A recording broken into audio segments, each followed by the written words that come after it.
Bab 446. Nama, Dewa Perang Surgawi kembali ke kota penulis, Liu Yuetian. Plus matikan mengatur ulang. Adik kecil, dengarkan nasihat kakakku dan larilah sekarang. Ya, semakin jauh kau lari, semakin baik. Jangan muncul di Yunan Selatan lagi. Setelah beberapa saat Cui Laojiu tiba, masalahnya akan menjadi besar. Setelah Cui Mingyue keluar, sekelompok orang segera mulai membujuk Yang Xuan untuk melarikan diri. Namun, Yang Xuan bersikap acuh tak acuh, menunjuk beberapa batu mentah, dan berkata sambil tersenyum, "Lihat, kau lebih realistis. Kau dapat membeli dan memotong batu-batu ini. Ada bahan-bahan bagus di dalamnya." "Oh, kau." Kerumunan itu terdiam. Aku bertanya-tanya apakah pria ini sudah gila. Sekarang katakan padanya tentang melarikan diri demi hidupnya. Dia masih khawatir tentang bahan-bahan kecil di sana. Jaga dirimu, adik kecil. Sekelompok orang menghela napas dan bergegas keluar dari pintu belakang. Cui Laojiu terkenal dengan kekejamannya. Dan dia memanjakan adik perempuannya.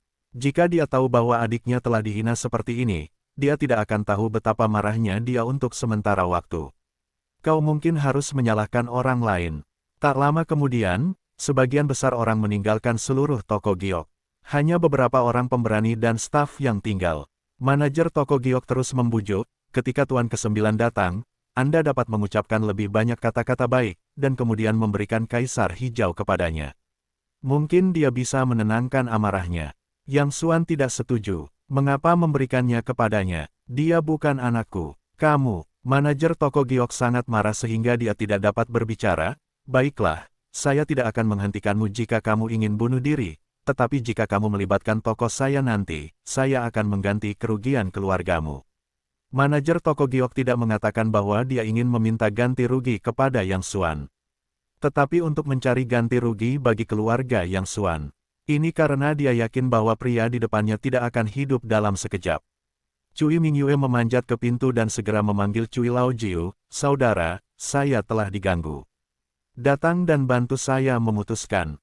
"Apa? Orang lain berani menggertakmu. Di mana kamu? Tunggu, saya akan segera datang." Setelah beberapa saat, Cui Laojiu bergegas datang bersama sekelompok orang. Melihat beberapa tanda merah di wajah Cui Mingyue, saya mendengar Cui Mingyue mengatakan keluhan yang baru saja dideritanya. "Ah, aku akan memotong cucu itu menjadi beberapa bagian." Cui Laojiu meraung, dan matanya hampir menyemburkan api. Dia memanjakan adik perempuannya sejak dia masih kecil. Dia bahkan tidak mengatakan sesuatu yang penting ketika dia sudah begitu tua. Tapi sekarang, dia sangat terhina. "Siapa? Berdiri untukku." Cui Laojiu bergegas ke toko batu giok dengan marah. Cui Mingyue menunjuk Yang Xuan, "Kakak, itu dia. Persetan denganmu." Cui Laojiu baru saja akan marah. Setelah melihat penampilan Yang Xuan, wajahnya tiba-tiba berubah, "Itu kamu." Seketika, Cui Laojiu tertawa, "Sepertinya aku sangat beruntung hari ini. Aku khawatir di mana menemukanmu. Aku tidak menyangka kamu akan datang ke pintu hari ini." Cui Mingyue bertanya-tanya, "Kakak, apakah kamu mengenal pria ini?" Cui Laojiu mendengus dingin, "Seperti yang kukatakan terakhir kali, pria ini menamparku. Aku telah mencarinya beberapa hari ini. Aku tidak menyangka akan dipukul hari ini." Cui Mingyue dengan marah berkata, "Itu benar. Kebencian baru dan kebencian lama dihitung bersama." Orang-orang di dekatnya merasakan kemarahan Cui Laojiu yang menjulang tinggi dan gemetar ketakutan. "Kakak 9, anak ini melakukannya. Kita tidak bisa menghentikannya. Kakak 9, itu bukan urusan kita. Pria ini gila." Sekelompok orang bergegas maju karena takut Cui Laojiu akan mengalihkan amarahnya kepada mereka. Hari ini, tidak ada satupun dari toko dan orang-orang di sini yang dapat menyingkirkan hubungan mereka. Cui Laojiu berkata dingin kepada Yang Xuan, "Anak kecil, aku tidak menyangka. Kupikir kau tidak akan keluar saat kau mengecilkan kepalamu. Sekarang apa lagi yang harus kau katakan padaku?" Sambil mengatakan ini, adik-adik Cui Laojiu yang tersisa juga tiba. Lebih dari 200 orang memadati toko dan melakukan pembunuhan. Cui Laojiu tidak terburu-buru melakukannya. Dia ingin bajingan ini berlutut di depannya dan bersujud memohon belas kasihan. Yang Xuan menghela napas, "Aku masih kalimat itu. Kau punya waktu sebentar untuk berlutut dan bersujud kepadaku dan meminta maaf. Kalau tidak, aku tidak akan seberuntung terakhir kali." Cui Laojiu tercengang dan tertawa terbahak-bahak. Kau benar-benar tahu di mana ini. Apa kau pikir akan ada begitu banyak penjaga di sini untuk melindungimu? Baiklah, aku akan menunggu sebentar lagi. Aku akan melihat apa yang ingin kau lakukan. Tapi dalam 1 menit ini, aku bisa memberimu kesempatan untuk menjelaskan kata-kata terakhirmu. Cui Laojiu berkata, lalu bergegas ke manusia yang gemetar di dekatnya. Kalian semua naik ke atas untukku, dan akun kalian akan dihitung nanti. Sekelompok orang bergegas berlari ke atas. Hanya Yang Xuan dan Cui Laojiu yang tersisa di aula. Cui Mingyue dengan marah berkata, anjing, aku ingin kau membayar untuk apa yang baru saja kau lakukan. Nanti aku akan memberitahumu apa yang lebih baik daripada kematian. Wajah Yang Xuan tenang. Melihat Cui Mingyue, dia berkata dengan lemah, sepertinya kau belum cukup memanjat sekarang. Baiklah, kau terus memanjat ke tempat di mana kau dapat menguras semua air di kepalamu. Aku membunuhmu, kata Cui Mingyue dan siap untuk maju, tetapi dia dihentikan oleh Cui Laojiu. Dengan suara dingin, kurang dari puluhan detik ini, aku akan melihat trik apa yang bisa dia mainkan nanti. Yang Xuan mengabaikannya, hanya melihat jam dan mulai menghitung mundur, 10, 9, 8, 7.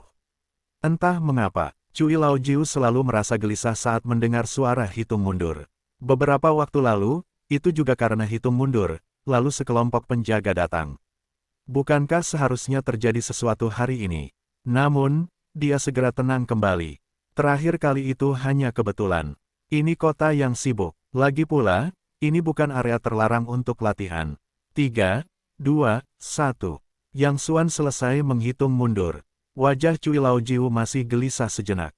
Namun, saat dia menyadari tidak ada yang bergerak, dia tertawa, bajingan kecil, sudah cukup. Sekarang giliranku. Kebencian baru dan kebencian lama dihitung bersama. Hari ini aku harus memberitahumu apa yang lebih baik daripada hidup daripada kematian. Ayo, patahkan dulu anggota tubuh anak itu, lalu siksa dia perlahan-lahan. Ledakan. Pada saat ini, jendela tiba-tiba terbuka, dan beberapa bayangan mengalir masuk dari luar. Bang-bang, kemanapun orang-orang ini pergi, bagaikan angin musim gugur yang menggulung daun-daun. Lebih dari 200 orang Cui Laojiu hampir tidak memiliki kesempatan untuk melawan. Hanya dalam waktu belasan detik, mereka semua terbanting ke tanah, dan semua orang mengalami beberapa patah tulang. Di sana tergeletak seorang di tanah, mengerang kesakitan. Sue Chao, mengenakan baju besi anti peluru hitam, pergi ke Yang Xuan, katakan padamu, penjaga Xiaolong telah berkumpul. Tolong beri instruksi. Ada kilatan ketidaksenangan di mata Yang Xuan. Bagaimana kamu berlatih? Ini 3 detik lebih lambat dari waktu yang disepakati. Setelah sekian lama hidup nyaman, apakah mereka semua santai? Sue Chao begitu ketakutan sehingga dia buru-buru berkata, bawahanku tidak melakukannya dengan baik. Tolong tunggu hukuman. Di belakangnya, penjaga Xiaolong nomor 100, bersenjata lengkap dan mengenakan baju besi anti peluru hitam, berlutut bersama. Berteriak dengan rapi, tolong tunggu hukuman. Pada saat ini, ada suara gemerisik di dekatnya. Berbalik, Cui Laojiu dan Cui Mingyue berdiri di tempat, dengan mulut terbuka dan mata terbelalak, gemetar. Yang Xuan tidak berbicara, jadi dia menatap mereka dengan tenang. Hanya ada lengkungan nakal di sudut bibirnya. Sue Chao juga berbalik perlahan dan menatap mereka. 100 penjaga Xiaolong yang bersenjata lengkap juga menatap mereka dengan tatapan nakal. Bo, Cui Laojiu dan Cui Mingyue berlutut di tanah. Aku tidak tahu apakah lututku lemas atau karena aku takut. Meskipun pihak lain tidak mengatakan apa-apa, tatapan itu membuat mereka merasa sangat dingin, seolah-olah kiamat akan datang sedetik kemudian. Aku, kau tunggu. Cui Laojiu adalah orang yang telah melihat dunia. Dari pakaian dan aura kelompok orang ini, tidak sulit untuk melihat bahwa ini sama sekali bukan orang biasa. Bahkan para penjaga di daerah Lien Chan tidak memiliki aura yang kuat dan semangat membunuh seperti itu. Terlebih lagi, dia mendengar sebuah nama dengan jelas tadi, Jun Ho. Aku salah. Beri aku kesempatan, aku tidak akan berani lagi. Cui Laojiu membenturkan kepalanya. Dia menyadari bahwa dia benar-benar menendang pelat baja kali ini. Meskipun dia masih tidak tahu apa arti kata Jun Ho, namun dia jelas mengerti bahwa di depan orang-orang ini, dia bahkan lebih kecil dari seekor semut. Yang Xuan masih tidak berbicara. Dia masih menatap Cui Laojiu dengan mata yang tenang namun menyeramkan itu. Bau yang menyengat tercium di wajahnya. Namun Cui Mingyue yang ada di dekatnya takut untuk buang air kecil secara langsung. Sudah kubilang, Cui Mingyue berkata dengan ngeri, semua hal dilakukan oleh saudaraku oleh seorang pria bernama Zhang Weitao. Tolong ampuni saudara-saudari kami. Kami tahu kami salah. Kami tidak berani lagi. Cui Mingyue bersujud. Yang Xuan mengangguk puas. Tentu saja, jawabannya mirip dengan apa yang dia harapkan. Benar saja, Zhang Weitao membuat masalah di belakang. Jun Ho, mereka berdua. Sue Chao melirik Yang Xuan. Kedua saudara laki-laki dan perempuan itu ketakutan setengah mati. Mereka tahu bahwa hidup dan mati mereka bergantung pada mata Yang Xuan. Yang Xuan menoleh dan berkata dengan lemah, kalian berdua hanya bisa hidup sendiri. Pilih sendiri, biarkan adikku tinggal. Cui Laojiu buru-buru berkata, apa yang kau lakukan padaku, tapi kumohon jangan sakiti adikku. Tidak, biarkan adikku tinggal. Cui Mingyue memohon, adikku memang seperti ini bagiku. Jika kau ingin membunuhku, bunuh saja aku. Diam, teriak Cui Laojiu dengan marah. Kakak, wajah Cui Mingyue penuh dengan air mata. Orang tua kita pergi lebih awal. Kau merawatku dari kecil hingga dewasa. Untuk memberiku kehidupan yang lebih baik, kau bekerja di luar sendirian dengan kepalamu. Kau selalu memanjakanku dan memperlakukanku seperti itu. Sekarang, saatnya adikku melakukan sesuatu untukmu. Kakak, berjanjilah padaku untuk tidak mencampuri dunia persilatan di masa depan. Kembalilah ke kampung halamanku dan jalani kehidupan yang biasa dengan rendah hati. Kakak, air mata Cui Laojiu mengalir deras. Kedua kakak beradik itu berpelukan dan menangis sekeras-kerasnya. Aku menyesal, jika aku tidak mengejar ketenaran, kekayaan, dan menjalani kehidupan yang biasa-biasa saja. Sekalipun setiap hari terasa sederhana, asalkan kedua kakak beradik kita baik-baik saja, betapa bahagianya itu. Aku menyesal, kemudian mereka mengambil keputusan dan menatap Yang Xuandao, kita sudah berhasil. Kakak beradik kita saling bergantung sejak kecil. Jika kita ingin mati, kita akan mati bersama. Kau melakukannya, kami mengakuinya. Kedua kakak beradik itu memutuskan. Yang Xuan merenung sejenak, mendesah pelan dan berkata pelan, sumbangkan semua barang yang kau peroleh dengan cara yang tidak benar untuk amal. Kalau begitu kalian berdua pergilah ke platform amal Nan Angel untuk mendaftar dan menjadi relawan. Sungguh kasihan kalian karena telah melakukan begitu banyak hal buruk. Kau, jangan bunuh kami. Cui Laojiu tercengang. Yang Xuan berbalik, aku tidak ingin siapapun tahu identitasku. Selain itu, jika kau memberitahuku bahwa kalian berdua telah melakukan kejahatan di masa depan, aku tidak akan pernah memaafkanmu. Setelah itu, dia berjalan menuju pintu tanpa menoleh ke belakang. Terima kasih, Tuan Yang, karena tidak membunuhku. Jika ada kebutuhan di masa depan, saudara-saudariku akan membalasku dengan takdir mereka. Di belakangnya terdengar suara saudara-saudari Cui. Keluar dari pintu, Sue Chao tidak dapat menahan diri untuk bertanya, Jun Ho, aku mendengar orang-orang mengatakan bahwa kau tegas dan kejam. Sekarang bagaimana? Sue Chao tidak mengerti mengapa Yang Xuan ingin melepaskan mereka. Yang Xuan menghela nafas dan tidak menjawab pertanyaan Sue Chao. Kembalilah dulu dan hubungi dirimu jika perlu. Selain itu, perkuat latihanmu. Ya, Yang Xuan mengemudi kembali sendirian. Namun, dia tampak sedikit berwibawa, seolah-olah dia khawatir. Dia memikirkan pertanyaan yang diajukan Sue Chao kepadanya tadi. Mengapa tidak membunuh kedua pria itu? Jika kau Yang Xuan, saudara-saudari itu akan frustrasi. Yang Xuan tidak berniat melepaskan kedua kakak beradik itu sekarang. Namun, saat melihat mereka menangis, hati Yang Xuan melunak. Setelah lebih dari 3 tahun menjalani kehidupan orang biasa, ia mempelajari sesuatu yang disebut kehangatan. Namun, Yang Xuan juga tahu bahwa hal yang paling berbahaya di medan perang bukanlah artileri musuh. Itu adalah kata, kehangatan. Di medan perang, siapa yang lebih kejam dan siapa yang lebih kejam. Begitu ada kata, kehangatan, pasti tidak jauh dari kematian. Jika Anda membiarkan diri Anda kembali ke medan perang, apakah Anda akan tetap menjadi juara yang tak terkalahkan? Begitu mobil melaju agak jauh, aku melihat mobil perusahaan datang ke arah sini. Dasar bajingan, kemana saja kau? Kau hampir membunuh kami. Qin Feng, Xiao Douya, dan yang lainnya melompat turun dari mobil dan melihat Yang Xuan dalam keadaan utuh. Mereka merasa lega. Kenapa kau di sini? Yang Xuan bertanya-tanya. Omong kosong, apa yang kau katakan? Qin Feng melotot, Cui Laojiu sedang mencari kita di mana-mana sekarang. Jika kau tertangkap olehnya, kau tidak akan bisa menyelesaikannya. Yang Xuan tercengang. Lalu kau keluar seperti ini. Apakah kau tidak takut ditangkap olehnya? Kecambah kacang kecil mengangkat dagunya dan berkata, aku tidak bisa meninggalkanmu sendirian. Jika aku bertemu bajingan Cui Laojiu, akan menjadi masalah besar untuk bertarung dengannya. Melihat saudara-saudara di depannya, Yang Xuan tiba-tiba tersenyum. Itu adalah jenis senyum dari hati.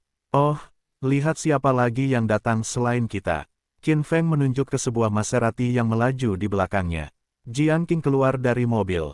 Qin Feng berkata sambil tersenyum, bukan hanya saudara-saudara kita yang mempertaruhkan nyawa mereka untuk menyelamatkanmu. Sungai kami selalu lebih cemas daripada kami. Melihat Jiang Qing mengejutkan Yang Xuan. Presiden Jiang, mengapa Anda di sini? Yang Xuan maju dan bertanya. Apa yang Anda katakan? Jiang Qing menatap sepasang mata aprikot. Siapa yang membiarkan Anda melanggar aturan dan lari sendirian? Bagaimana jika terjadi sesuatu? Tidakkah Anda tahu bahwa Cui Laojiu mencari Anda di seluruh jalan? Yang Xuan mengangguk dan berkata, saya tahu. Saya baru saja bertemu dengannya. Apa? Wajah Jiang Qing tiba-tiba berubah dan bergegas maju. Apakah Anda baik-baik saja? Mereka tidak menyakiti Anda. Kata-kata itu penuh dengan perhatian dan kekhawatiran. Qin Feng tersenyum dan berkata, Liuer, Anda lihat betapa Jiang peduli pada Anda. Jiang Qing tersipu, siapa yang peduli padanya? Saya hanya peduli dengan karyawan saya. Perusahaan tidak bertanggung jawab atas apapun. Karena mobil Qin Feng penuh, Yang Xuan kembali ke mobil Jiang Qing. Kenapa aku tidak menyetir? Di mana presiden menyetir untuk pengemudi? Yang Xuan duduk di kursi penumpang dan melihat Jiang Qing menyetir. Dia merasa sangat malu. Kamu juga tahu bahwa aku presiden dan kamu adalah pengemudi. Jiang Qing melotot, setiap kali aku mengatakan sesuatu seperti kentut. Aku tidak akan membiarkanmu keluar hari ini. Kamu harus keluar dan berbohong kepadaku bahwa kamu bertemu Cui Laojiu. Kamu beruntung kali ini. Bagaimana jika kamu melakukannya? Apakah kamu tahu betapa khawatirnya semua orang terhadapmu? Yang Xuan tersenyum, aku tidak keluar terburu-buru. Jiang Qing menjadi marah ketika dia memikirkan tanaman ini, kalau begitu turunlah dari bus sekarang, dan belilah hadiah untuk istrimu. Jangan datang bekerja di masa depan. Istrimu sangat berharga, kamu sebaiknya kembali dan menjaganya. Aku tidak tahu mengapa, selama aku menyebut istri Yang Xuan, Jiang Qing adalah api tak dikenal yang tak terkendali. Hei, menantu perempuanku menyukai pria yang berdedikasi. Cicit, Jiang Qing berhenti sebentar dan berkata dengan marah, keluar dari mobil.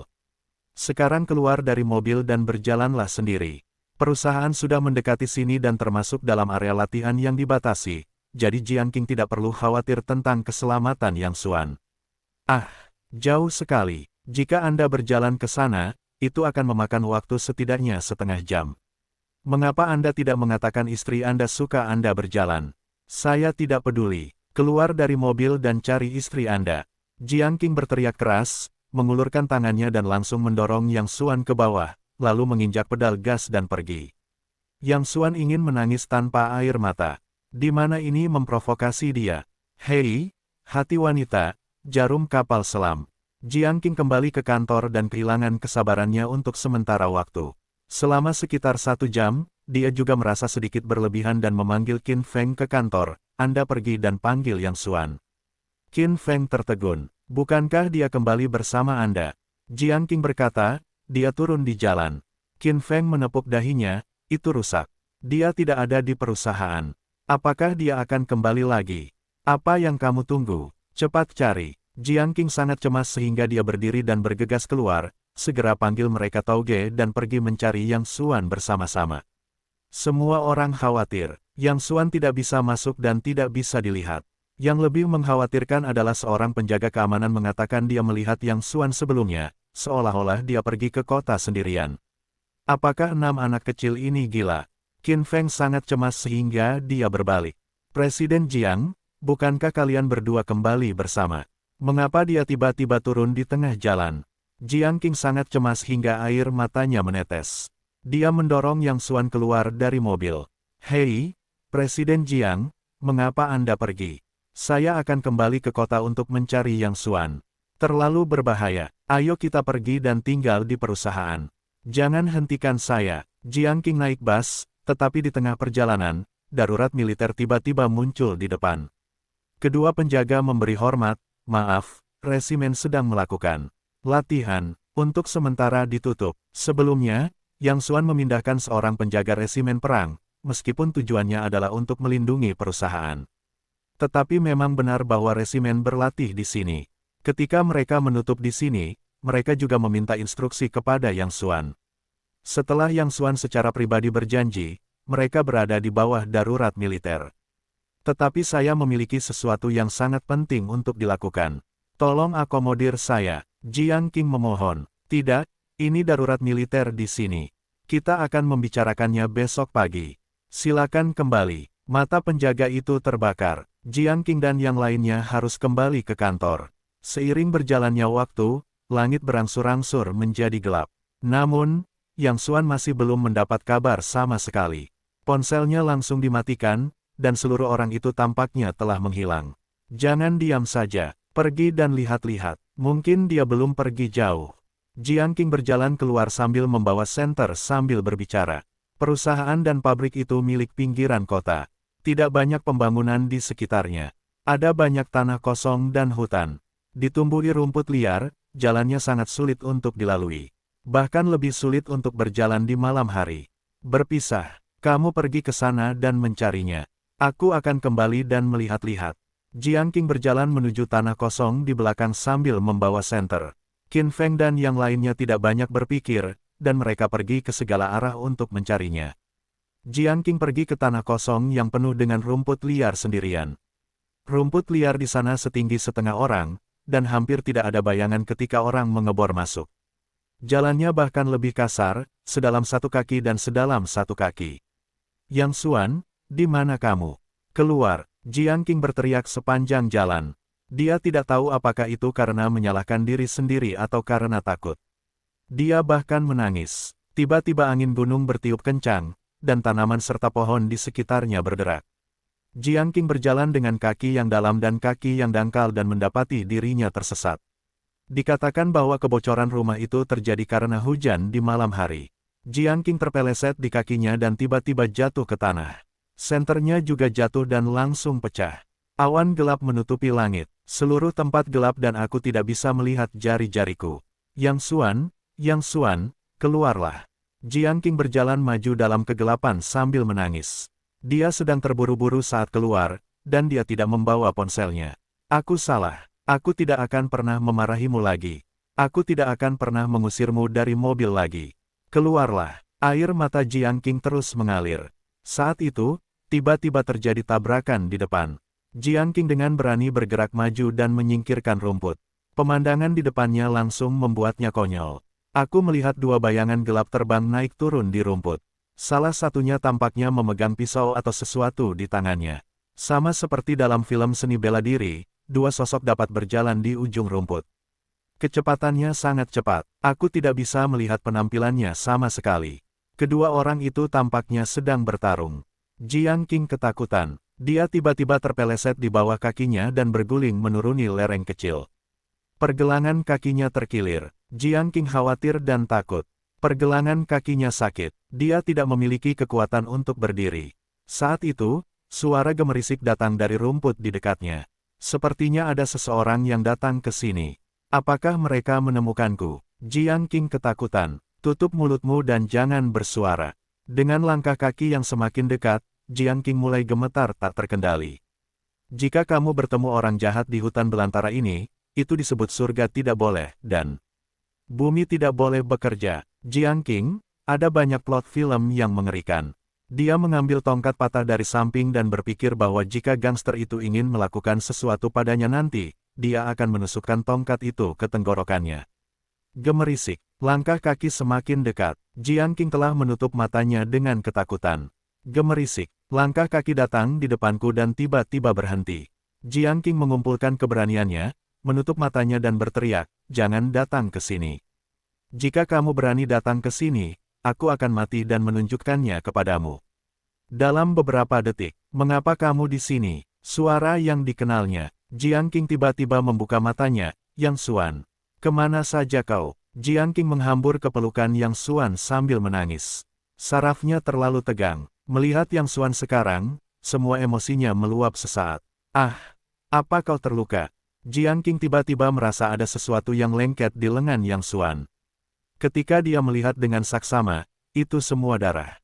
Tidak apa-apa, ada luka kecil. Yang Xuan merobek sehelai kain dari pakaiannya dan melilitkannya di lengannya. Kembalilah dulu, tunggu, kakiku terkilir, sakit sekali. Jiang Qing merasakan sakit yang menusuk jantung di pergelangan kakinya. Yang Xuan menggendong Jiang Qing, naiklah dan aku akan menggendongmu. Di sekeliling gelap dan aku tidak bisa melihat jari-jariku. Namun, Jiang Qing merasa sangat membumi. Dia berbaring di punggung Yang Xuan dan dapat dengan jelas merasakan suhu tubuh Yang Xuan. Aneh, di sini sangat gelap. Mengapa kau berjalan begitu mantap?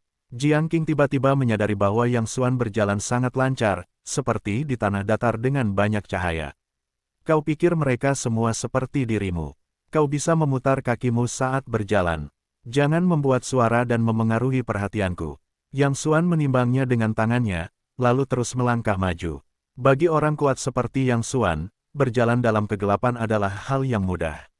Bahkan, jangan sebut dia. Di bawah komandonya, 100.000 pasukan Xuanzi dapat berjalan di tanah dalam kegelapan. Ini hanyalah subjek yang diperlukan untuk seorang prajurit top. Hei, tanganmu. Jiang Qing tiba-tiba menemukan bahwa tangan orang ini berada di tempat yang sangat tidak tepat di tubuhnya. Diamlah dan alihkan perhatianku. Bagaimana jika aku jatuh sebentar lagi? Nada bicara Yang Xuan sedikit tidak senang. Oh, Jiang Qing harus memberikan, yang cerdik. Meskipun tangan orang ini berada di tempat yang tidak tepat, Jiang Qing secara aneh menemukan bahwa dia tidak memiliki penolakan apapun.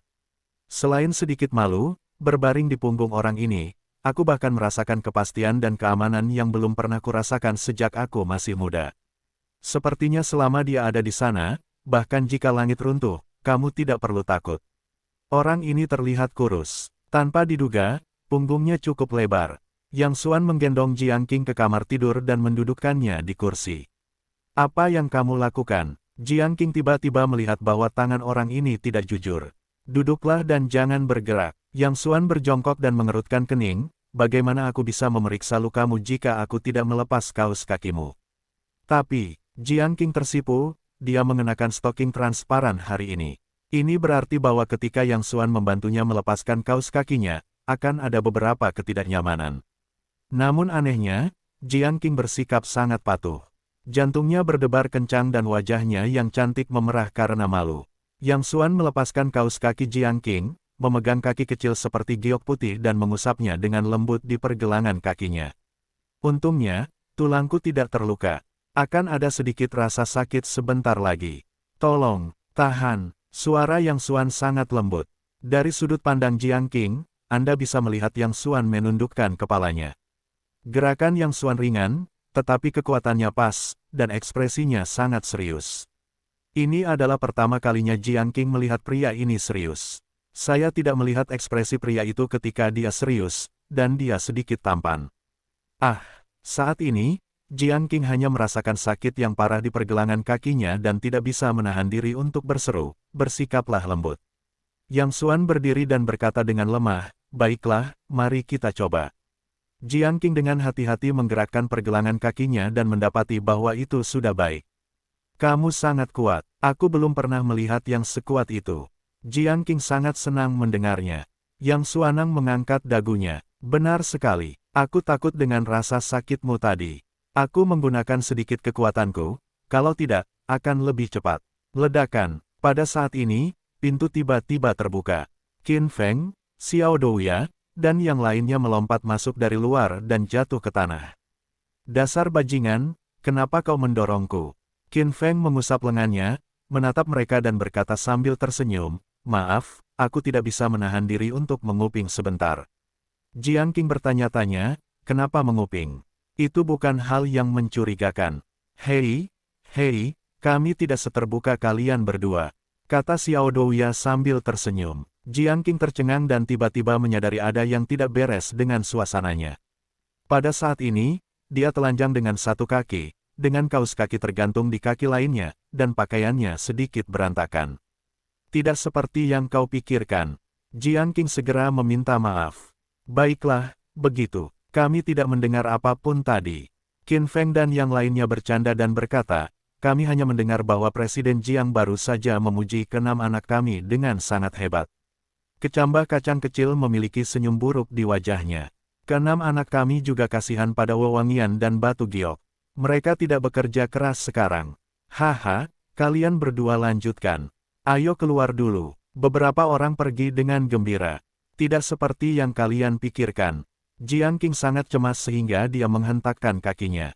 Saya khawatir dia tidak bisa mencucinya ketika dia melompat ke Sungai Kuning. Pada saat yang sama, percakapan antara dia dan Yang Xuan tadi terdengar sangat berarti. Jangan pedulikan mereka, orang-orang ini hanya memikirkan segalanya. Yang Xuan memasang ekspresi acuh tak acuh. Jiang Qing tiba-tiba teringat sesuatu dan melotot, apa yang baru saja kau lakukan? Kau tidak menjawab telepon. Apa kau tidak tahu betapa khawatirnya semua orang terhadapmu? Yang Xuan menyesal dan berkata sambil tersenyum, ponselku mati. Aku menemukan bahan giok yang lebih bagus hari ini. Itu hanya batu giok. Sebelum diukir, aku pergi ke seorang guru tua dan mengukir gelang giok untuk menantu perempuanku. Yang Xuan mengeluarkan gelang berwarna hijau zamrud, sebening kristal dan berkata sambil tersenyum, tidak, itu untuk menantu perempuanku. Bukan urusanku apakah barang yang kau berikan kepada istrimu terlihat bagus atau tidak. Jiang Qing meledak lagi. Lagi pula, tidak sulit untuk mengukir gelang. Apa akan memakan waktu lama? Kau keluar saja. Aku ingin istirahat, jangan ganggu aku. Jiang Qing dengan marah mendorong Yang Xuan keluar dari pintu. Oh, Yang Xuan tiba-tiba berteriak. Maaf, aku lupa kau terluka. Jiang Qing tampak bersalah. Tunggu di sini, kebetulan ada setan di sini. Tidak apa-apa, luka kecil. Jangan terlalu merepotkan. Yang Xuan melambaikan tangannya. Bagaimana jika kamu terinfeksi? Duduklah. Jiang Qing membuka kotak obat dan berkata dengan nada memerintah. Mengapa kamu begitu dewasa dan sebodoh anak kecil? Biarkan aku melihat lukamu dulu. Membuka kain yang melilit lengan Yang Xuan, dan Jiang Qing tertegun. Lukanya sekitar setengah kaki panjangnya dan sangat dalam. Ototnya terluka, tidak serius. Sakitnya seperti ini. Jiang Qing berkata dengan cemas, aku akan memberimu obat dulu. Kamu harus pergi ke rumah sakit untuk menjahit jarum. Yang Xuan tidak bisa tertawa atau menangis. Dasar bajingan besar, pergi ke rumah sakit mana? Tidak, aku harus. Mengapa lukamu begitu aneh? Jiang Qing tiba-tiba menemukan sesuatu yang salah dengan lukanya. Bidang lukanya sangat halus dan sayatannya sangat rapi. Tampaknya seperti terpotong oleh suatu senjata tajam, tetapi bila Anda perhatikan dengan teliti, Anda tidak dapat membayangkan senjata tajam apa yang bisa setajam itu. Bagaimana lukanya? Jiang Qing bertanya dengan curiga. Yang Xuan berkata dengan santai, mungkin tergores ranting, atau tergores rumput. Luka kecil ini tidak apa-apa. Kamu terus mengada-ada. Jiang Qing tercengang. Selain karirku di luar negeri selama 2 tahun terakhir, aku juga menjalani operasi. Lukanya pasti tidak tergores rumput atau ranting. Yang Xuan bertanya, apa yang kamu katakan tergores? Ini, Jiang Qing terdiam sejenak, karena dia tidak bisa melihat asal lukanya. Di mata orang biasa, luka ini tidak berbeda dengan goresan senjata tajam biasa. Namun, Jiang Qing menjalani operasi selama 2 tahun dan memperoleh sertifikat gelarnya. Luka ini sangat halus dan lembut. Bahkan pisau bedah paling canggih pun tidak dapat membuat luka seperti itu. Tiba-tiba Jiang Qing teringat sesuatu dan berkata, ngomong-ngomong, aku akan memberitahumu sesuatu yang sangat aneh. Kamu tidak akan percaya. Baru saja aku melihat 2 orang berkelahi di hutan, beterbangan seperti film seni bela diri. Kamu baru saja datang ke sana. Apakah kamu melihatnya? Yang Xuan melambaikan tangannya dan berkata, kurasa kau berhalusinasi dan terbang ke sana kemari. Di mana kau bisa begitu jahat? Kau pasti sedang silau. Setelah itu, ia bangkit dan berkata, aku akan kembali dulu. Kau bisa beristirahat lebih awal. Yang Xuan merasa bersalah. Untungnya, malam ini cahayanya gelap, kalau tidak, akan merepotkan jika Jiang Qing mengenalinya. Jiang Qing juga sangat bingung. Bukankah adegan terbang seperti itu seharusnya muncul dalam film seni bela diri? Apakah kau benar-benar berhalusinasi? Dan mengapa Yang Xuangang tiba-tiba muncul di sana? Ada yang salah dengan bocah ini. Pasti ada masalah. Jiang Qinggang sudah siap untuk berbicara. Yang Xuan telah berjalan ke pintu dan tiba-tiba menoleh dan berkata, "Oh, lihat ingatanku. Bagaimana aku bisa melupakannya?" Sambil berbicara, ia mengeluarkan liontin giok zamrud dari tubuhnya. Liontin giok itu sebening kristal, hijau, dan sangat indah. Kelihatannya sangat indah. Apa ini? Jiang Qing bertanya-tanya. Hadiah untukmu. Yang Xuan tersenyum. Hadiah untukku. Jiang Qing semakin bingung. Yang Xuan berkata sambil tersenyum tipis, kamu akan berulang tahun. Hari ini aku memotong sepotong bahan yang bagus dan setengahnya membuat gelang. Setengahnya lagi membuat liontin untukmu. Kamu suka rumput ekor anjing. Sangat sulit untuk diukir, jadi aku menghabiskan lebih banyak waktu. Ketika aku kembali, aku bertemu darurat militer lagi, dan aku kembali dari jalan setapak. Akibatnya, aku bertemu denganmu di sana. Lihat apakah kamu menyukainya. Sambil berbicara, dia memasukkan liontin giok itu ke tangan Jiang Qing. Sudah malam, istirahatlah lebih awal, aku juga akan kembali tidur. Selamat malam. Yang Xuan selesai dan keluar sambil menguap. Terima kasih. Mata Jiang Qing merah dan hidungnya terasa masam. Namun, ada senyum yang sangat bahagia di bibirnya. Ternyata dia menunda begitu lama hari ini. Hanya untuk mengukir liontin rumput ekor anjing untuk dirinya sendiri. Ternyata dia ingat hari ulang tahunnya. Sepertinya dia tidak pernah berulang tahun atau menerima hadiah ulang tahun apapun sejak dia bisa mengingatnya. Begitu Yang Xuan keluar dari pintu, wajahnya menjadi berwibawa. Kembali ke kamar, mengunci pintu dan jendela, dan menelepon Tianying. Periksa apakah ada kekuatan teratas di Tiongkok baru-baru ini. Yang Xuan bertanya dengan suara yang dalam. Tianying mendengar bahwa nada bicara Yang Xuan tidak tepat dan bertanya, orang-orang kuat teratas yang kukenal tidak ada di Tiongkok kecuali kamu. Tunggu, apa yang terjadi? Yang Xuan mengerutkan kening dan berkata, aku baru saja bertemu dengan seorang pria yang membawaku ke hutan.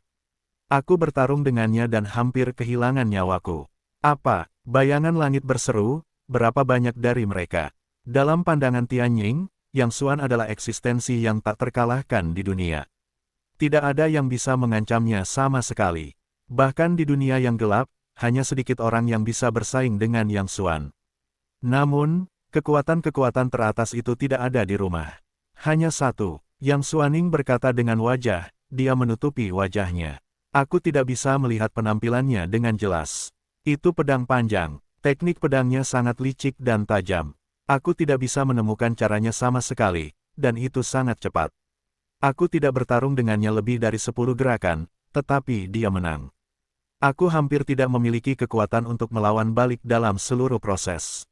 Jika aku melawannya lebih dari 300 gerakan, aku hanya memiliki sedikit peluang untuk menang.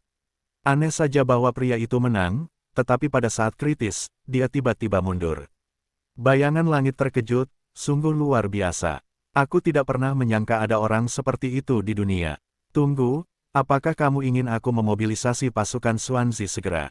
Yang Xuan berkata, tidak, pria itu sepertinya tidak menginginkan nyawaku, kalau tidak, tidak akan semudah ini sekarang. Kamu tidak boleh membocorkan masalah ini, dan melakukannya secara diam-diam. Petunjuk apa yang bisa kamu berikan kepadaku terlebih dahulu? Ya, aku mengerti. Menutup telepon, Yang Xuan berbaring di kursi, matanya menatap langit-langit, tenggelam dalam pikirannya. Di dunia ini, seperti yang dia tahu, hanya ada sedikit orang yang dapat bersaing dengan diri mereka sendiri. Selain itu, orang-orang itu sekarang semuanya berada di luar negeri, dan cara mereka sangat berbeda dengan yang tadi. Siapakah orang itu? Seperti yang diketahui Yang Xuan, ilmu pedang tertinggi di dunia adalah ayah guru tua yang lumpuh yang mengajarinya ilmu pedang. Namun, guru dan ayahnya telah meninggal selama bertahun-tahun. Dan meskipun ayah guru itu masih hidup, keterampilan pedangnya jauh lebih buruk daripada pria tadi. Ini adalah pertama kalinya Yang Xuan merasakan krisis sejak kembali ke rumah. Bekas luka di lengannya terluka oleh pria dengan ki pedang dari jarak 3 kaki. Saat itu, Yang Xuan telah mencoba yang terbaik, tetapi dia masih tidak dapat menahan semangat pedang yang kuat dari pihak lain. Dilihat dari lukanya, pencapaian ilmu pedang pria itu tidak dapat dijelaskan lagi. Tidak heran Jiang Qing tidak dapat melihat asal-usul bekas luka itu. Bahkan instrumen paling canggih dalam sains modern tidak dapat melakukan trauma yang disebabkan oleh pemurnian ki pedang ke tingkat tertentu. Ki pedang, bekas luka. Tiba-tiba, Yang Xuan sepertinya memikirkan sesuatu. Dia dengan cepat mengeluarkan ponselnya dan memutar nomor. Xia Jingguan, ini aku. Aku ingin bertanya sesuatu. Yang Xuan berkata, bagaimana penyelidikan kasus pembunuhan pedang yang menjadi tanggung jawabmu terakhir kali? Yang Xuan tiba-tiba teringat bahwa Xia Wanxin sedang menyelidiki sebuah kasus terakhir kali, dan pembunuhnya juga melukai orang dengan ki pedang. Meskipun luka di tubuh korban saat itu jauh lebih sedikit daripada luka di lengan Yang Xuan, mereka tampaknya memiliki banyak kesamaan. Itu masih dalam penyelidikan. Baru-baru ini, ada beberapa kematian serupa di Yunnan Selatan. Saya sedang menyelidiki di sini sekarang, Xiaowan berkata. Kenapa? Apakah Anda punya petunjuk di sana? Yang Xuan berkata, apa yang baru saja Anda katakan, Yunnan Selatan? Apakah Anda juga berada di Yunnan Selatan sekarang? Baiklah. Saya sudah berada di sini selama lebih dari setengah bulan. Saya juga berada di Yunnan Selatan. Kirimkan saya posisi dan saya akan segera datang.